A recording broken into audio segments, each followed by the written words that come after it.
So ningetaka twende moja kwa moja kwenye kitabu cha Yakobo sura yake ya 4. In the book of James and James 4. James 4 tutasoma mstari wa 7 kwanza. Yakobo 4 tutasoma mstari wa 7 kwanza, alafu baadaye tutaendelea. Na Yakobo 4 mstari wa 7 kwa kimombo unasema, submit yourself therefore to God, resist the devil and he will flee from you. Tafsiri yangu ya Kiswahili inasema, basi mtiini Mungu, mpingeni shetani naye atawakimbia. Ningetaka kuleta ujumbe asubuhi ya leo unaohusu kujitiisha kwa Mungu na kumpinga shetani. Mtiini Mungu, mpingeni shetani. Resist the devil does not come first. What comes first is submit. Submit to God. Resist the devil. So huo mstari ambao tumeusoma umesema, submit yourself therefore to God, resist the devil and he will flee. The devil will flee. Ebu ruka uende mstari wa 10. Ruka hiyo tu tulikuwa tunasoma Yakobo 4, uruke uende mstari wake wa 10. James 4 and verse 10 nasema, humble yourself in the sight of God. Humble yourself in the sight of God, and he will lift you up. Humble yourself in the sight of God and he will lift you up. Ya Kiswahili tafsiri nasema, natumia jina ambalo si la kawaida, jidhilini mbele za Bwana naye atawatukuza. Kiswahili cha kisasa kingesema, jinyenyekesheni mbele za Bwana naye atawatukuza. Bwana Yesu asifiwe sana. Amen. Submit yourself to God and resist the devil. Kila mmoja wetu na watu wengi waliookoka na wasiookoka, mara nyingi ukiwasikiza na ukiwatazama wanataka kumpinga shetani. Watu wakiambiwa wachukue mikono, tukienda pale kwenye open air, tuulize watu ni wangapi wangetaka kumpinga shetani, watu wote watachukua mikono. Ukiuliza ni nani angetaka kusupport shetani, hautapata mtu hapa mmoja angetaka kusupport shetani. Watu wote wanataka kumpinga shetani. Siku hizi hata watu wasiookoka wanapinga mambo ya shetani, wanasema kwa jina la Yesu. Hawajaokoka, lakini wanasema in the name of Jesus. Imekuwa ni mtindo, kwa sababu jina la Kristo ni kweli limetukuka, na watu wanajua ya kwamba lina uweza, na wanajaribu kumpinga shetani kwa jina la Bwana Yesu. Lakini kuna utaratibu. There is a way of resisting the devil in the name of Jesus Christ. Na hiyo formula ya kumpinga shetani kwa jina la Bwana Yesu ni kujinyenyekesha kwa Mungu kwanza. Bwana Yesu asifiwe. Humble yourself, submit yourself to God. Kwa hivyo kama madhumuni yako, if your goal, if your aim is to resist the devil, you do not start by resisting the devil. You start in your journey of resisting the devil, you start by submitting yourself to God. Bwana Yesu asifiwe. Kama vile mchungaji Dana alikuwa anatuambia ya kwamba lazima tubadilike. Tunabadilika kwa nini? Kwa sababu tumejisalimisha ndani ya Mungu, naye Mungu ametubadilisha. Ama sivyo? Kwa sababu neema ya Mungu inatuokoa. Mojawapo ya njia ambayo neema ya Mungu inatuokoa ni kutubadilisha. Kama neema ya Mungu haiwezi kukubadilisha, neema hiyo haiwezi kukuokoa. Bwana asifiwe.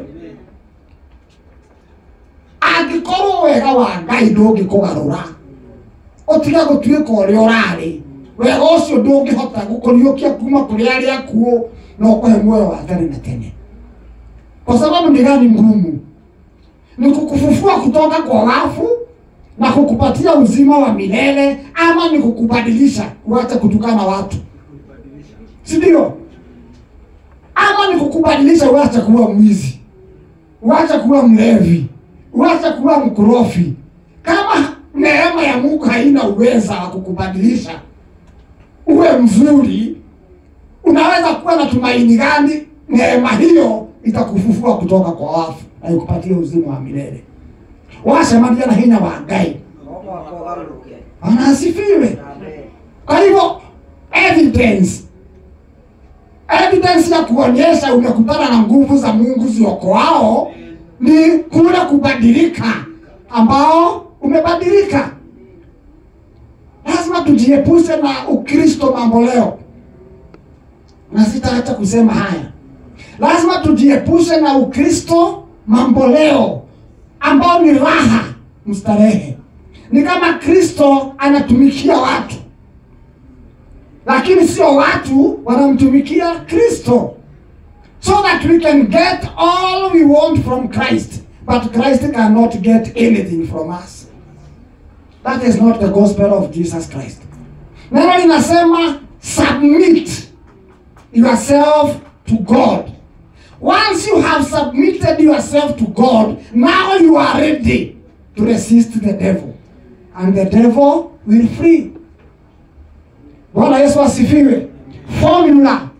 Formula ya kumpinga shetani. Na tumesema kila moja, hapa ukiuliza kila moja angetaka kumpinga shetani na kuona shetani akishindwa na akitoroka maishani mwake. Kila moja. Lakini kuna njia ya kufanya kitu. Bwana Yesu asifiwe.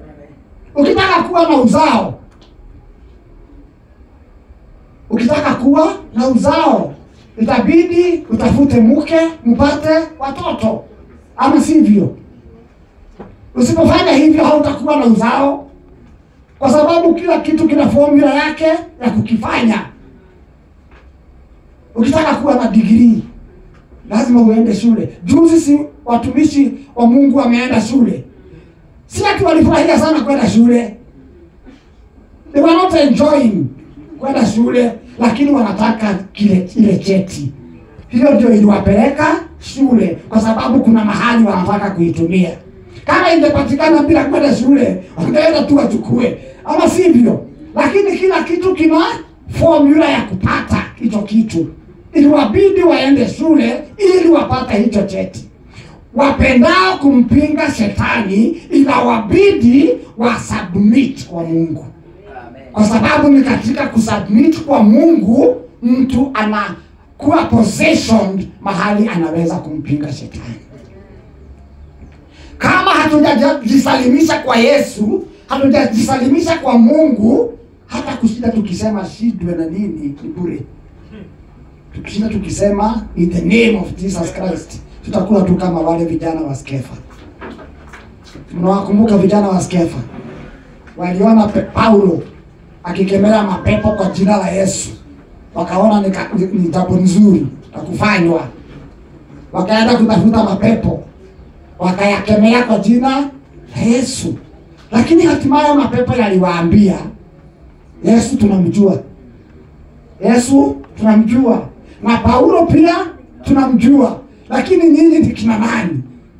Wakararuliwa manguo, walienda kufukuza mapepo, wakafukuzwa na mapepo. Kwa sababu kuna formula ya kupinga shetani. Hawakuwa wamejitiisha chini ya Mungu ili waweze kumpinga shetani. Neno linatuambia submit yourself to God and now resist the devil. Amen. Kwa hivyo hatuna budi ya kujinyenyekesha chini ya Mungu ili tuweze kumpinga shetani.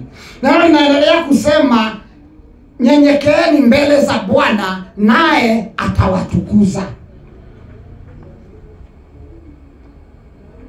Kila mtu anataka kutukuzwa. Hakuna mtu hataki kutukuzwa. Yaani kuinuliwa kwenye utukufu wa Mungu. Wengine wanataka kutukuzwa kimali, na hiyo ndio common sana. Lakini kuna wengine wanatafuta pamoja na kutafuta hiyo mali, lakini wanataka kwanza wainuliwe katika utukufu wa Mungu. Na kila mmoja wetu anatamani. Hata Mtume Paulo ambao tunamuongea kila siku, tunamuongea, alikufa akisema na yasahau yaliyopita na nyemelea yale yaliyoko mbele. Bwana Yesu asifiwe. Alikufa akifuata kutukuka katika neema ya Kristo. Kila mmoja wetu anataka kutukuzwa, lakini njia ya kutukuzwa katika neema ya Kristo ni kujinyenyekesha kwa Mungu. The way up into the glory of God is by being meek and lowly before God. Bwana asifiwe.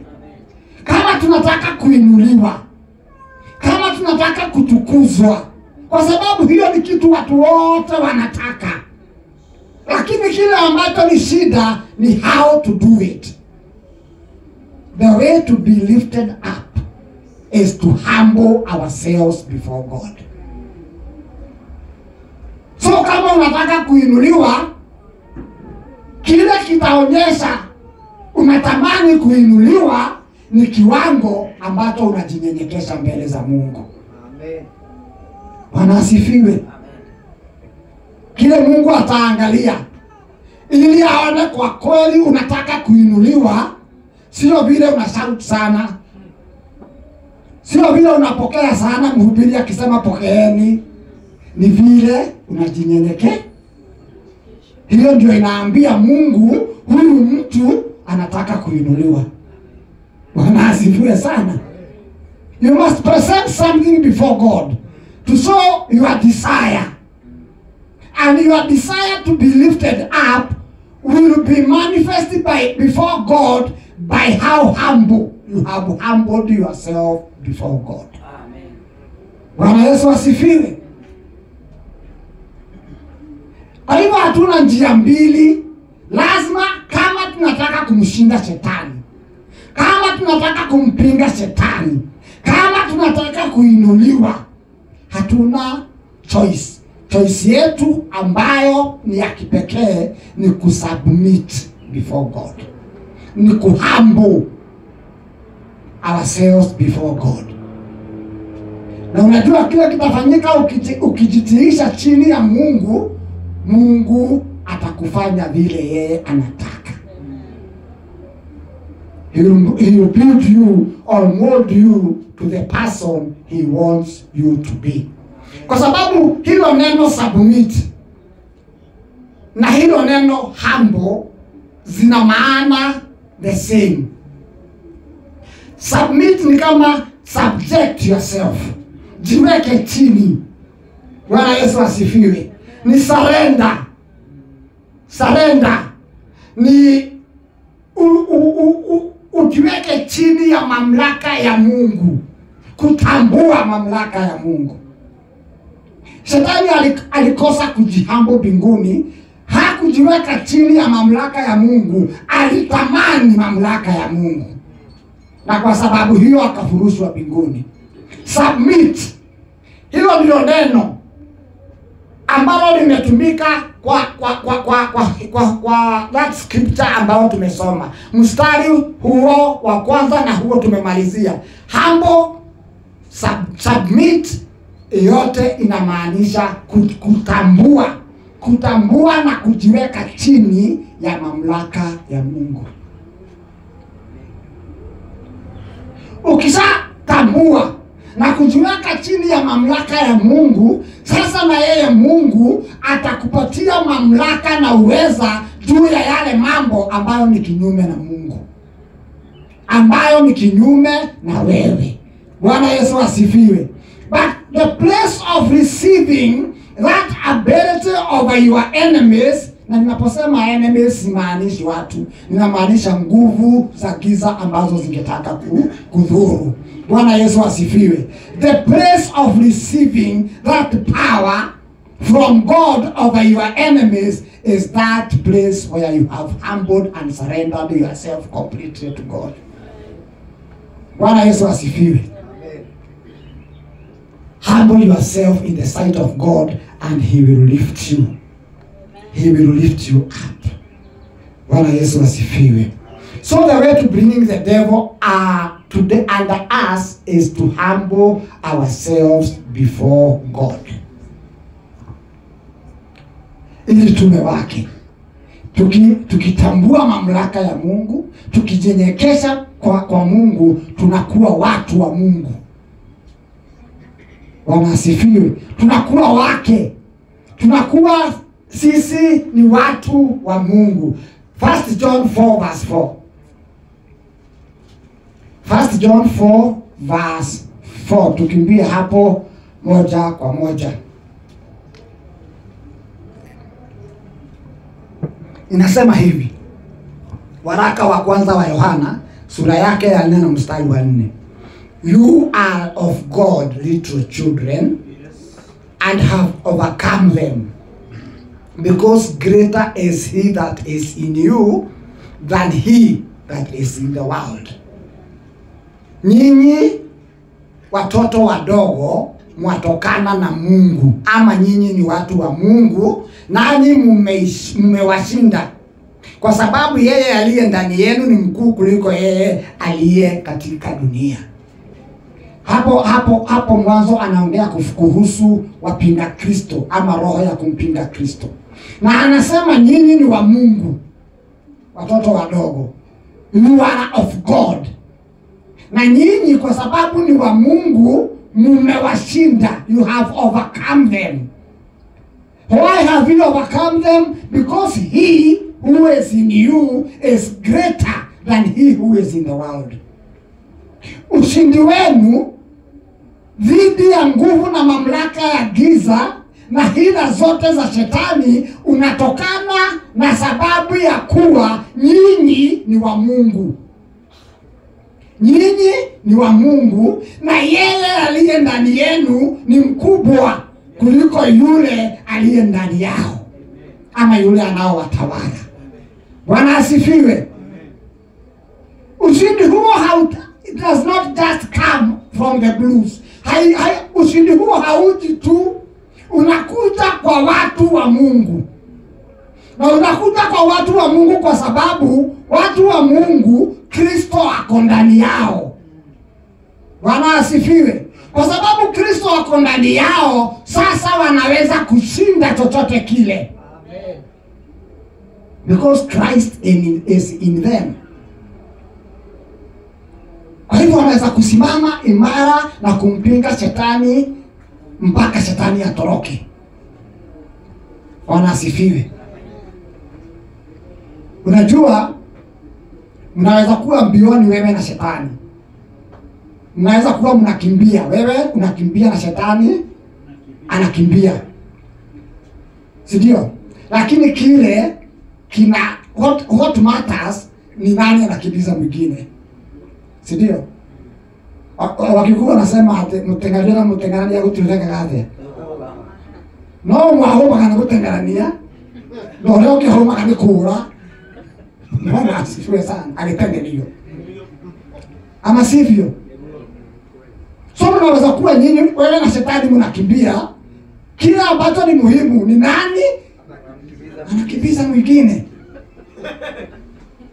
Kwa sababu kuna Wakristo, mchungaji Isaya, wako bilioni forever, wako bilioni wakikimbia shetani. Hata wanahama kanisa wanaenda ingine, wanahama plot wanaenda ingine, wakikimbia shetani. Ati plot imejaa mapepo, anahama, anaenda ingine, anakuta mapepo yalifika huko kabla yeye afike, anahama hiyo. Ako bilioni akitokea shetani, wala shetani anamkimbiza wote, yeye na shetani wanakimbia, lakini shetani pia anamkimbiza. Wao maana wote ndio shetani. Wanasifiwe. Lakini neno halitufundishi hivyo.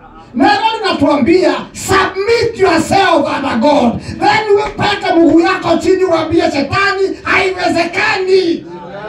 Amen. Wanasifiwe. Haituambii tukimbie shetani. Inasema shetani ndiye atakimbia, lakini atakimbia aje? Tukijinyenyekesha chini ya Mungu. Kwa sababu tukijinyenyekesha chini ya Mungu atatuinua katika ushindi wake. Bwana Yesu asifiwe. Tutaambia shetani haiwezekani. It is foolish kukimbia shetani, na shetani ni roho. Hata ukitoka hapa uende Amerika atakuwa amefika mbele yako huko, kwa sababu ni roho. Bwana Yesu asifiwe sana. Njia ya kumpinga shetani ni hiyo tumeambiwa. Submit yourself therefore under God, resist the devil. Amen. And he will flee.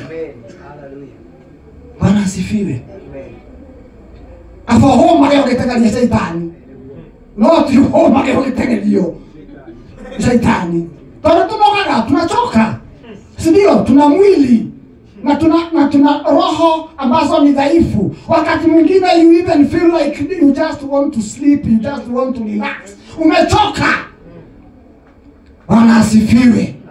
Lakini wale wamjuao Mungu wao niambero kagelia hinya. Bwana Yesu asifiwe. Makatengana na matihume. Bwana Yesu asifiwe sana. Because we have a God who cares for us. But kama tutainuka katika utukufu wa Mungu, lazima tufanye kauli deliberately, consciously, tuamue tutajinyenyekesha chini ya Mungu ili tuweze kuinuka katika ushindi wa Bwana. Na hivyo ndivyo Yesu alifanya.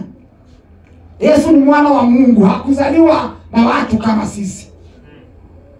Yeye ni mwana wa Mungu, hakuzaliwa na udhaifu wetu na mbegu ile ya Adamu, mbegu ya kuharibika, lakini alijinyenyekesha. He was obedient. He humbled. Let this might be in you that was also in Christ Jesus. He alijinyenyekesha ijapokuwa alikuwa the Lord of glory. Alijinyenyekesha. Bwana Yesu asifiwe. Akachushwa chini ya malaika. Akachushwa. Alipofanyika mtu akajifanya hata mtumishi wa watu. Akatii hata mauti ya msalabani. Na kwa sababu hiyo Mungu akamwadhimisha mno, akampatia jina lipitalo majina yote. Kwa nini?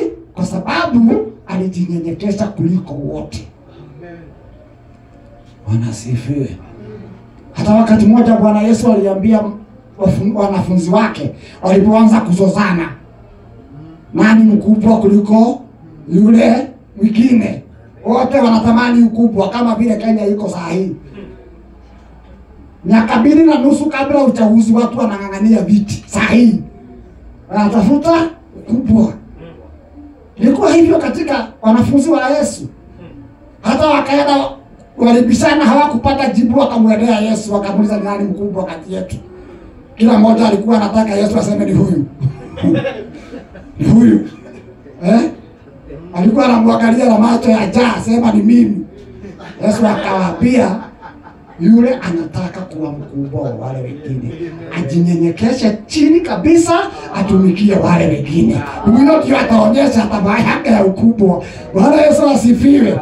Wewe atuweke munene wenyihie utungatire andu aria angi. Bwana asifiwe.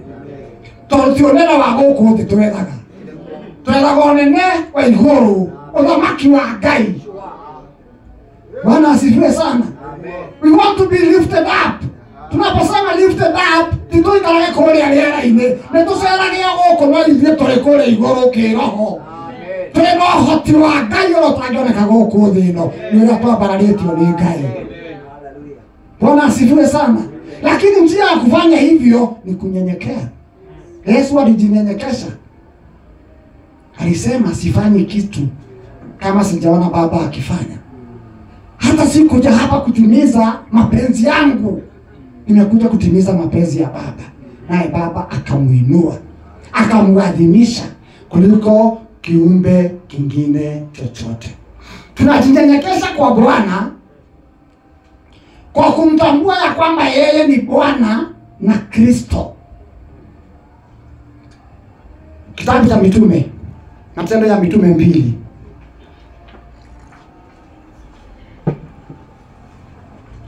Matendo ya Mitume sura yake ya 2 mstari wa 36. Inasema hivi. Acts 2:36. Therefore let all the house of Israel know assuredly that God has made the same Jesus whom you have crucified both Lord and Christ. Bwana asifiwe. He has made him both Lord and Christ. Yeye ni Bwana na Kristo. Tunapojinyenyekesha chini yake, kwanza kabisa inatubidi tutambue ya kwamba yeye ni Bwana. Si ndio? Kujinyenyekesha chini yake ni kumtambua kama Bwana.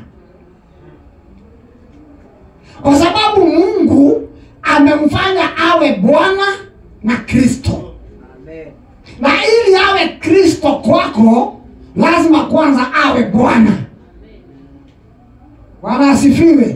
Amen. Ili awe Kristo, ni lazima kwanza awe Bwana. Kwa sababu akishakuwa Bwana, ndio atakuwa na uweza na mamlaka juu yako. Bwana asifiwe sana. Si tumesema watu wanatafuta viti. Wanatafuta viti Kenya kwa sababu kuna mambo wanataka kufanya Kenya. Katika mawazo yao, wao ndio wako na plani nzuri sana. Kama vile mtu alituambia wakati wa uchaguzi ako na plan ambao sasa hatuioni. Bwana asifiwe. Ama labda ile map ilipotea. Sasa hawajui wanaelekea wapi. Watu wanasema wanataka power because there are some things they want to implement with that power. Yesu anataka kuwa Bwana juu ya maisha yetu kwa sababu kuna mambo anataka kufanya maishani mwetu na hawezi kufanya kama yeye si Bwana. Situhubiri hapa tukasema ni sharti atawale. Bwana asifiwe. He must reign. Because it is by reigning that he will bring all the enemies under his feet. Hakuna njia nyingine. Lazima atawale. Lazima tumtambue kama Bwana. Kwa sababu tukimtambua kama Bwana, atakuwa masihi wetu. Bwana Yesu asifiwe sana. He will be both Lord and Christ to us. Lord inamaanisha nguvu na mamlaka yote ni yake. Sinakumbuka vile aliambia wanafunzi wake alipofufuka. Matthew 28. All power is given to me in heaven and on earth. Nguvu yote na madaraka nimepewa mbinguni na duniani. Sasa kama mtu ako na nguvu mbinguni na duniani, si huyo ni Bwana? Tukitambua ya kwamba yeye ndiye madaraka mbinguni na duniani, si tutamheshimu kama Bwana? Ikiwa tunaheshimu viongozi wa nchi, si ndio? Tunawaheshimu viongozi wa nchi. Wengine kwa sababu ya interest zao hata wanawaabudu. hata unashindwa kama wamepata kichaa ama ni nini baya na wao. Ni kama wanaabudu kiongozi kwa sababu wanatambua yeye ni kiongozi na ni kiongozi wa humu tu. Lakini Kristo amepewa madaraka mbinguni na duniani. Ni lazima tutambue ya kwamba yeye ndiye Bwana wa mabwana. Bwana Yesu asifiwe. Amepewa madaraka mbinguni na duniani kama tulivyosema. Na pia ametiwa mafuta. Yeye ndiye aliyetiwa mafuta pamoja na kupewa nguvu na madaraka na nguvu zote mbinguni na duniani ametiwa mafuta. Lakini mwanzo lazima tutambue ya kwamba yeye ni Bwana. That is the starting point. Inasema Warumi 10:9. Kwa sababu ukimkiri Yesu Kristo na kinywa chako wewe mwenyewe ya kwamba ni Bwana. Ukimkiri Yesu kwa kinywa chako ya kuwa ni Bwana na kuamini moyoni mwako ya kuwa Mungu alimfufua katika wafu, utaokoka. Remember, we are talking about submitting. Tunaongea kuhusu kujitiisha chini ya Mungu. Lazima uamini na moyo wako na ukiri na kinywa chako ya kwamba Yesu Kristo ni Bwana na kwamba Mungu alimfufua kutoka kwa wafu. Bwana Yesu asifiwe. Watu ambao hawakufanya hivyo, hawakuamini moyoni mwao ya kwamba Yesu ni Bwana, hawakukiri kwa kinywa chao ya kwamba Yesu ni Bwana, wala hawakuamini ya kwamba Mungu amemfufua kutoka kwa wafu, hawawezi kuokoka. Tumesema kila jambo ina formula yake ya kutendeka. Ama sivyo? Formula ya kuokoka ni kuamini ya kwamba Yesu Kristo ni Bwana na kukiri kwa kinywa chako ya kwamba yeye ni Bwana na kuamini Mungu amemfufua kutoka kwa wafu.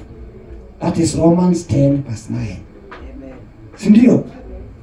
Tunapowahubiria watu lazima tuwaite kwa Kristo, wamwamini kama Bwana na Kristo. Amen. That is the starting of the journey. Hapo ndio safari inaanza. Wakati mtu amekubali ya kwamba Yesu Kristo ni Bwana na amekiri kwa kinywa chake na kuamini ya kwamba Mungu amemfufua kutoka kwa wafu. Kwa sababu Mungu amemfanya both Lord and Christ. Bwana kwa sababu madaraka yote iko kwake. Na ameshika hiyo madaraka yote. God has delegated all power to the Lord Jesus for the purposes of redemption. Si ndio? Na wakati hiyo kazi itaisha, tunaambiwa Wakorintho wa kwanza 15, yeye atajisubmit kwa Mungu. Si ndio? Kwa sababu hiyo kazi itakuwa imeisha. Lakini kwa sasa nguvu na madaraka yote ya ukombozi iko mikononi mwake. Lazima tumtambue kama Bwana. Na tukimtambua kama Bwana, basi tutajitiisha chini yake. Na tukijitiisha chini yake, atatufanya tuwe vile anataka tuwe. Bwana Yesu asifiwe sana. Na yeye ni Kristo. Ni Kristo kwa nini? Ni kwa sababu Roho wa Bwana ametiwa mafuta. Kristo ni aliyetiwa mafuta. Aliyetiwa mafuta. Aliposimama katika kusanyiko wa Wayahudi, aliwaambia Roho wa Bwana ako juu yangu. Roho wa Bwana ako juu yangu. Ako juu yangu kwa nini? Ni kwa sababu nimetiwa mafuta. Ametiwa mafuta. Afanye nini? Ametiwa mafuta afanye nini? The Spirit of the Lord is upon me, because He has anointed me to preach the gospel to the poor.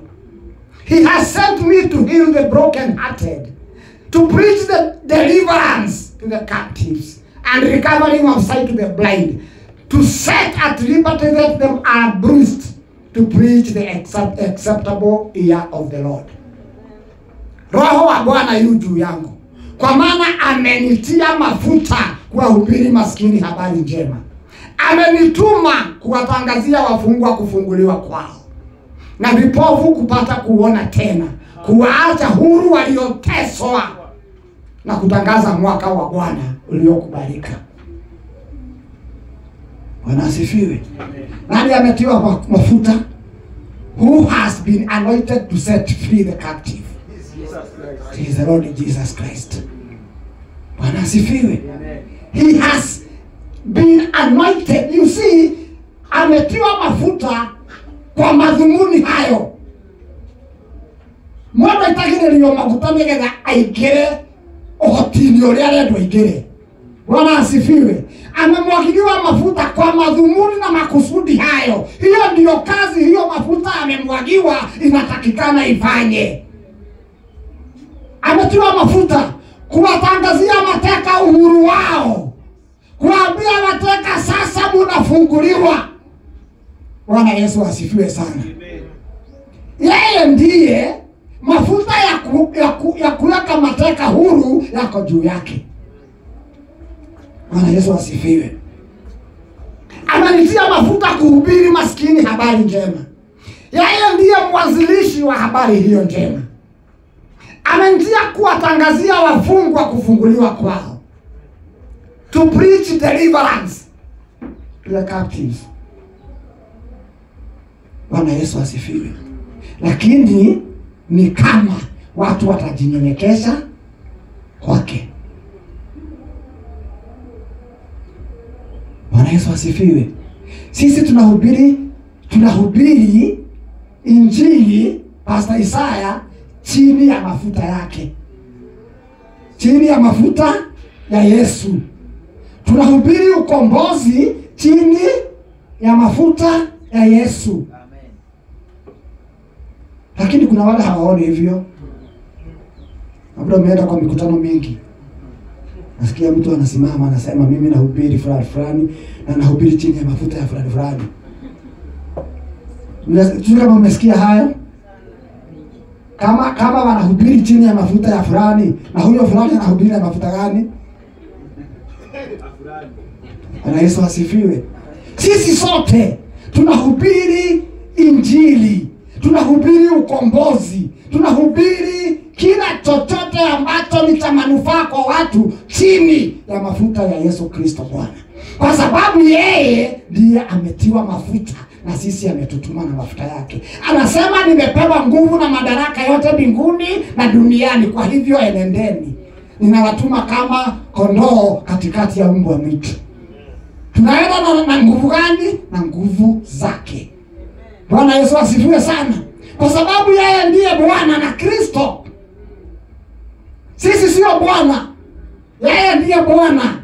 Sisi sio Kristo, yeye ndiye Kristo. Kazi yetu ni kama ile kazi iliyofanywa na mama Msamaria. Ni ile kazi iliyofanywa na mama Msamaria wakati alikutana na nguvu za Mungu ndani ya Kristo.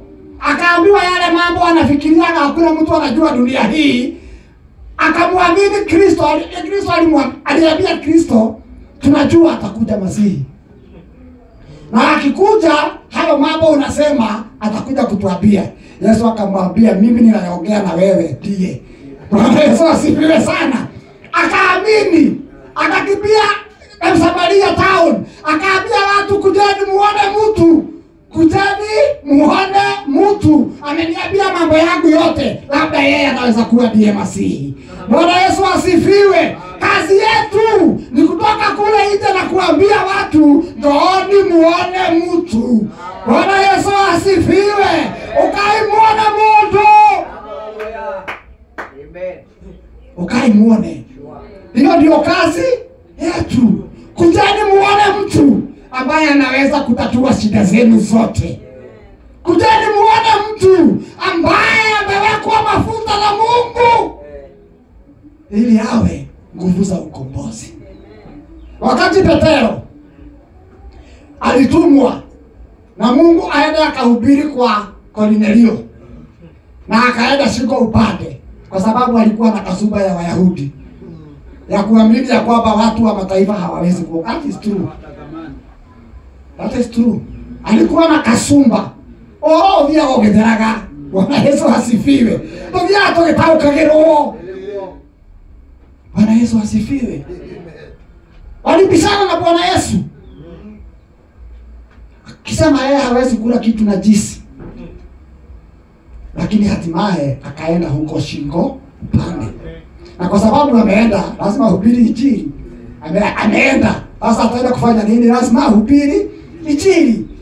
Leo ninasema aliwahubiria akawaambia how God anointed Jesus of Nazareth with the Holy Spirit and with the power, so that he went everywhere doing good and setting free all that were oppressed of the enemy. Hiyo ndio injili alianza kuwahubiria. Bwana asifiwe. Na alipokuwa akiendelea kuhubiri, Roho wa Mungu akashuka juu ya wale watu, hata bila yeye kuitana altar call, kwa sababu hangeitana na hiyo kasumba yake. Sasa Mungu akamtagulia, akasema sasa watu wamepokea Roho Mtakatifu kama sisi, mimi ni nani nizuie maji wabatizwe? Bwana Yesu asifiwe. Amen. But that is the gospel he preached. Acts 10. Vile Mungu alimtia mafuta Yesu wa Nazareti kwa Roho Mtakatifu na kwa uweza ama kwa nguvu, akaenda kila mahali akihubiri na kuwaweka huru wote walioteswa. Bwana Yesu asifiwe sana. Amewekwa mafuta, yeye ni Bwana na Kristo. You can be Lord but not Christ. Sio, unaweza kuwa mkubwa lakini hauna mafuta. Sasa tunasumbuka Kenya hii kwa sababu tuna mkubwa ambaye hana mafuta ya kutawala. Hana haja na watu. Kazi yake ni manufaa yake na marafiki zake. Tumuombe awe na moyo kama ule alikuwa na Kristo, ambaye alitaka atumie nguvu na mamlaka yake yote kuwanufaisha watu. Bwana Yesu asifiwe sana. That is what Christ does. Kwa sababu amewekwa mafuta, sio kwa niaba yake. Na ndio watu tuletagelia. Yeyote ambaye amewekwa mafuta, hajawekwa mafuta kwa niaba yake. Amewekwa mafuta kwa niaba ya wengine. Anasema Roho wa Bwana ako juu yangu, kwa sababu ameniweka mafuta. Na haya mambo anasema amewekwa mafuta afanye, hakuna kimoja cha kujinufaisha. Is it true? Maundu macio rauga etiririo magutekere hatiri onongo wako eguna we. Sio? Mambo ambayo amewekwa mafuta afanye ni ya kuwa faidi wengine.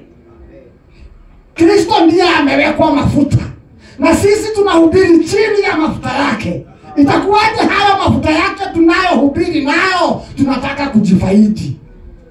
Si Pastor Dani amesema hapa, akasema hatuna haja hapa kanisani, hata kama wachungaji wenu na kama wahubiri wa jina la Bwana Yesu, hatuna haja ya kujinufaisha sisi wenyewe. Bwana Yesu asifiwe sana. Tunajua kama kuna mafuta yako juu yetu ni kwa manufaa ya mwili wa Kristo. Amen. Bwana asifiwe. Amen. Let us not go the way of the world, ambapo injili inahubiriwa na success katika ministry inategemea mhubiri ameinuka kiwango gani, anaeleza gari gani, anaishi Ruda ama anaishi Karen. Hiyo ndio kiwango ya kupima injili. Ningetaka tuwe na kiwango ya kupima injili vile watu wa Mungu wameinuka katika ufahamu wa Mungu, wamejazwa na Roho wa Mungu, wameinuka katika ushindi wa Kristo. Amen. Let that be the gauge of the work we are doing in the kingdom of God. Because Christ hawezi kuwa Christ kama hakuwa Bwana kwanza. Bwana Yesu asifiwe. Na Ukristo wake hawezi kunufaisha chochote kama watu hawakumkubali kama Bwana. Bwana Yesu asifiwe sana. So he is both Lord and Christ. Ukisema Yesu ni Bwana, ndio atakuwa Kristo wako. Huwezi kusema yeye ni Kristo wako lakini si Bwana. It cannot work that way. For him to be Christ over your life, he must be Lord. Na yeye ndiye amewekwa mafuta. Yeye ndiye amewekwa mafuta. Mahali pengine anasema mbona si Mungu alisema nyinyi ni miungu? Mbona mnafikiri ni jambo baya hata la kuweza kuniua nikisema mimi ni mwana wa Mungu? Mbona mnabishana na yule ambaye Mungu amemtia mafuta? Bwana Yesu asifiwe sana. He is both Lord and Christ. Remember, tunaongea kuhusu kumshinda shetani.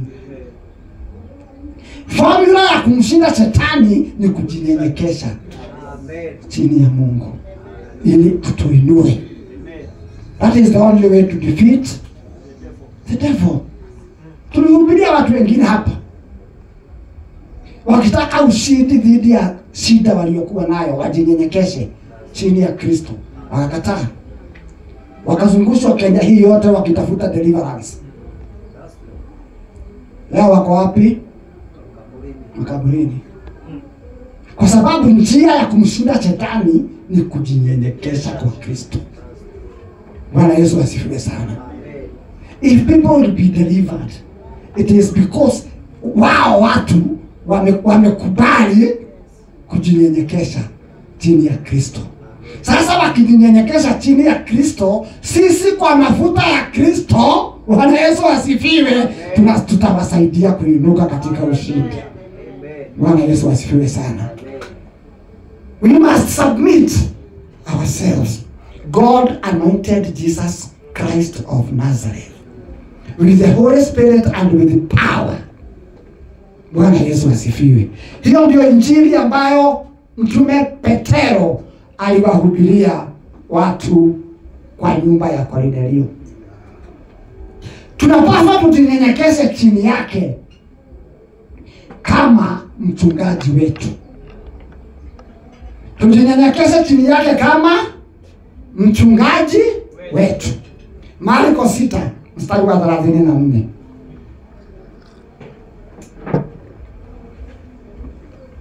Marko 6 mstari wa 34.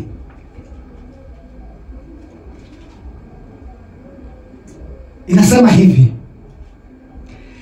naye aliposhuka mashuani akaona mkutano mkuu, akawahurumia kwa sababu walikuwa kama kondoo wasio na mchungaji. Bwana Yesu asifiwe. Amen. Akaona mkutano mkuu, akawahurumia kwa sababu walikuwa kama kondoo wasio na mchungaji, akaanza kuwafundisha mambo mengi. Yesu akaangalia mkutano, akaangalia watu, akawahurumia. Akawahurumia kwa nini? Kwa sababu walikaa aje? Walikaa kama kondoo wasio na mchungaji. Kile kiliibua hisia za kuwahurumia ni kwa sababu walikaa kama kondoo wasio na mchungaji. Ni kwa nini? Ni kwa sababu kondoo wasio na mchungaji, they are forever in danger. Kondoo wasio na mchungaji wako hatarini. Ndio kwa maana Yesu aliwahurumia. Si ati walikuwa wanakaa watu wa kuhurumiwa. Hapana. Walikuwa wamevaa mavazi ya Kiyahudi na Wafarisayo. Ndio. Walikuwa wamevaa suit kama ile mchungaji wetu amevaa leo. Hapakai kuhurumiwa. Ndio. Hakai kuhurumiwa. Lakini Yesu alipoangalia, ni kama vile mchungaji alikuwa anatuambia juzi, Yesu aliambia kanisa la Laodikia ambao lilisifika, ndio kanisa lilikuwa tajiri kabisa Asia. Walikuwa wanavaa nguo zile imported kutoka Italy. Ndio. Tailor-made. Si mtu amepingwa imetosha. lakini alipoangalia akaambia, mbona mko uchi? Mbona mnatembea humu mkiwa uchi? Njooni mnunue nguo kwangu. Bwana Yesu asifiwe. That is how it works. So, tulikuwa wapi? Tusipotee. Akawahurumia watu umati kwa sababu aliwaona wako na shida kama ya kondoo wasiokuwa na mchungaji. Ni hatari kuwa kondoo asiyekuwa na mchungaji. So mojawapo ya mambo aliyoyahubiria, aliyosema nimewekwa mafuta nihubiri habari njema, mojawapo ya mambo aliyoyahubiri alisema, mimi ndiye mchungaji mwema. Yesu asifiwe. Mimi ndiye mchungaji mwema. Mchungaji mwema hutoa uhai wake kwa ajili ya kondoo. Aliwahurumia kwa sababu ni kama kondoo wasiona mchungaji, lakini huruma yake haikuwa bila jawabu. Akawaambia, mimi ndimi mchungaji mwema. Mchungaji mwema hutoa maisha yake kwa ajili ya kondoo. Tunapojisalimisha, when we submit to Christ, we submit to him also as our shepherd. Alika tingeno hoya. Bwana asifiwe. Amen. Tuko pamoja? Yes. Tunapojisalimisha chini ya Mungu, tumesema tunajisalimisha chini ya Bwana na Kristo. Tunajisalimisha chini ya mchungaji mwema. Amen. Tunajisalimisha chini ya mchungaji mwema. Mchungaji mwema hutoa uzima wake kwa sababu ya kondoo.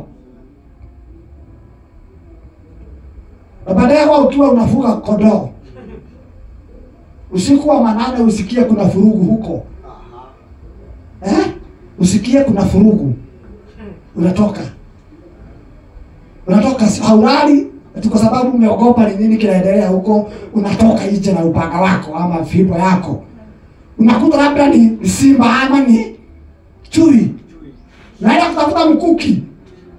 Unahatarisha maisha yako kwa sababu ya kondoo wako.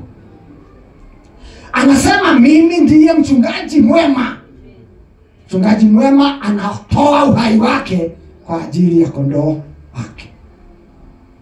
Usalama wa kondoo uko mikononi mwa mchungaji mwema. Bwana asifiwe. Tinaotengera atenora roho. Atenora roho wake agana wake. Uraikeirio wewe uko. Uraikeirio rohori. Uraikeirio weha. Naso mara kuikageria le meha tarecirio guo. Wala aliruhusiwa roho sijui ni ya nini. Uliruhusiwa ukiwa umesimama wapi? Na yule alikuruhusia alikuwa amesimama wapi? Bwana asifiwe. Nyinyi ni wa Mungu watoto wadogo. Na mumewashinda kwa sababu aliye ndani yenu ni mkuu kuliko yeye aliye ndani yao. Wana kote roho yako ikailie roho na wewe na thini wako na wewe na hinya ukirona oe thini wako.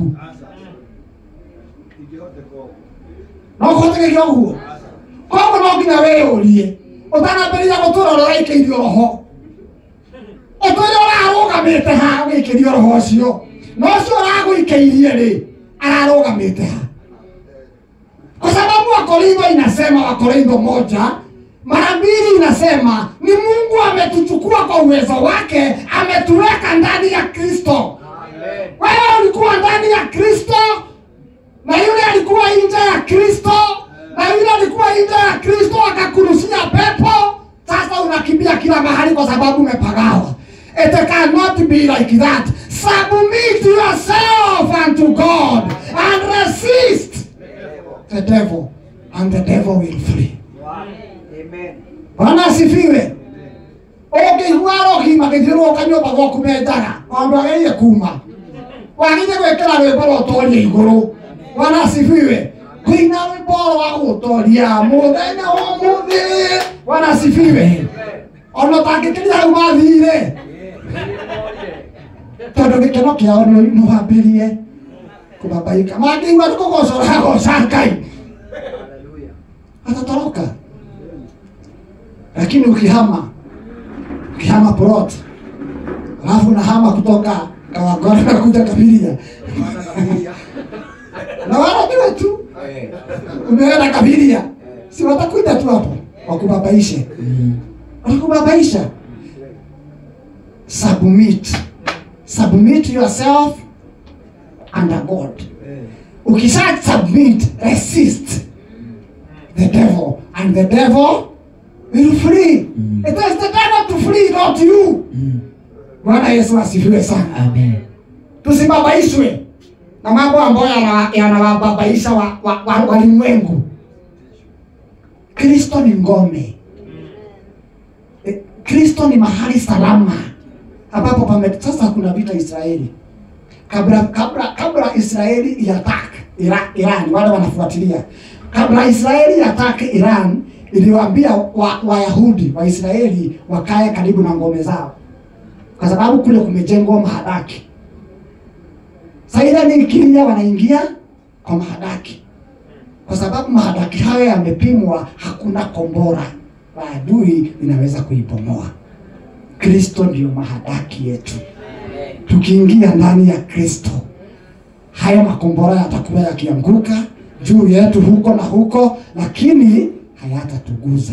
Daudi akasema, ijapokuwa ninatembea kwenye bonde la uvuli wa mauti, sitaogopa. Bwana Yesu asifiwe. Sitaogopa.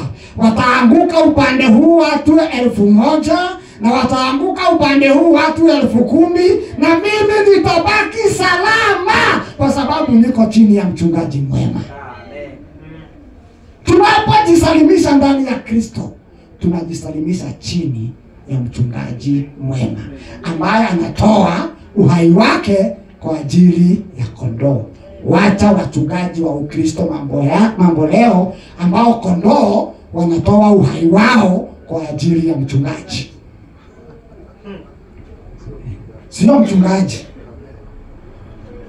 Ukristo mambo leo, kondoo ndio wanatoa uhai wao kwa ajili ya mchungaji.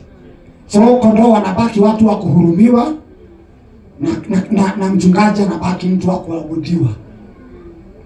Bwana Yesu asifiwe. We must resist. We must say no. Bwana Yesu asifiwe. Na tusimame katika ukweli wa neno la Mungu.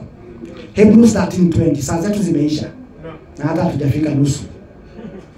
Hebrews 13:20. Now the God of peace, that brought again from the dead our Lord Jesus, that great shepherd of the sheep, through the blood of the everlasting covenant.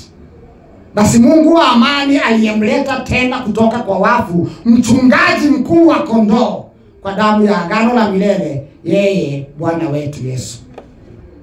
Bwana Yesu ndiye mchungaji mkuu wa kondoo. Bwana asifiwe. Ona idue hata sisi wachungaji, Bwana Yesu asifiwe, tuko chini ya uchungaji wake. Amen. Bwana asifiwe. Todo na rũrũ rwa ng'ondure no kũrĩ ndongoria kũu. Nĩkĩo gĩkũmaugĩte atĩ cingĩthua ndongoria tikinyagira kĩ. Ndongoria ti mũndũ nĩ ng'ondu. Bwana asifiwe. Ona gatagatĩ-inĩ ka ng'ondu kũrĩ okĩ. No nayo ndongoria rĩ ĩrĩ ũrĩithio-inĩ wa mũrĩithi. Bwana asifiwe. Hata sisi wachungaji tuko chini. Nafikiri hata sisi ndio tunalilia sana kuchungwa na yeye, kwa sababu tunaona hatari kuliko wale wengine, na tunapitia magumu hata kushinda wale wengine. Sisi ndio we deserve, ama tunataka tuangaliwe vizuri na yeye chini ya uchungaji wake. Bwana asifiwe sana. Yeye ndiye mchungaji mkuu wa kondoo, kwa sababu yeye ndiye ametiwa mafuta. We are operating under mafuta yake, si ndio? We are operating, kama ni mafuta ya kuhubiri, ni mafuta under him. Kama ni mafuta ya kudeliver watu, ni mafuta yake. We are operating under mafuta yake.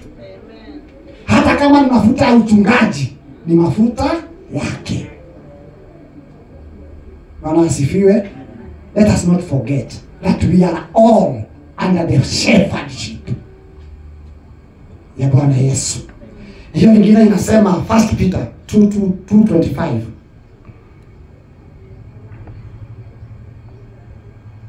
2:25. 1 Peter 2:25. Kwa maana mlikuwa mnapotea kama kondoo, lakini sasa mmemrudia mchungaji na mwangalizi wa roho zenu. Bwana Yesu asifiwe. Amen. Mlikuwa mnapotea, you are going astray, but are now returned unto the shepherd and bishop of your souls. Yangu ya King James inasema hivyo. Mmemrudia mchungaji na askofu, the bishop of your souls. Bwana Yesu asifiwe. Amen. Hii inatuambia nini? Haijalishi utaitwa taito gani. Uitwe pastor, uitwe reverend, uitwe left ama right reverend, uitwe bishop, archbishop, most reverend, bado wewe ni kondoo chini ya uchungaji wake. Bwana Yesu asifiwe. He is the shepherd and the bishop of your soul. Amen. That is as it should be. Kila mmoja wetu, hata wale tunaweka viti vya ghorofa hapa mbele, ukiona tumekaa hapo, tuko chini ya uchungaji wake. Sisi tu ni kondoo wanaongoza kondoo wale wengine. Leto kolia. Bwana Yesu asifiwe. Na ingekuwa anaongoza kwenda wapi? Bwana Yesu asifiwe sana. Kwa maana yeye, he is the shepherd and the bishop of our souls. Yeye ni mchungaji na mwangalizi wa roho zetu. Hivyo ndivyo ndugu yetu Petero anatuambia. Bwana Yesu asifiwe. Na anasema mahali pengine, nataka nimalizie hapa mchungaji kwa sababu we cannot finish. Anasema mahali pengine 1 Peter 5:4 ya kwamba, and when the chief shepherd shall appear, when the chief shepherd shall appear, you will receive a crown of glory that does not fade away. When the chief shepherd shall appear, you shall receive a crown of glory that shall not fade away. Twetereire mureithi aguranirio, mureithi urio tureithagia aguranirio nigetha tuheo thumbi iria itakabutha. Bwana Yesu asifiwe sana. Tofauti, sitasoma tena sasa. Sasa zimeisha, hata tumepitisha. Tofauti, ukisahau hiyo topic ya mchungaji, ukisahau mambo yote, ukumbuke hili.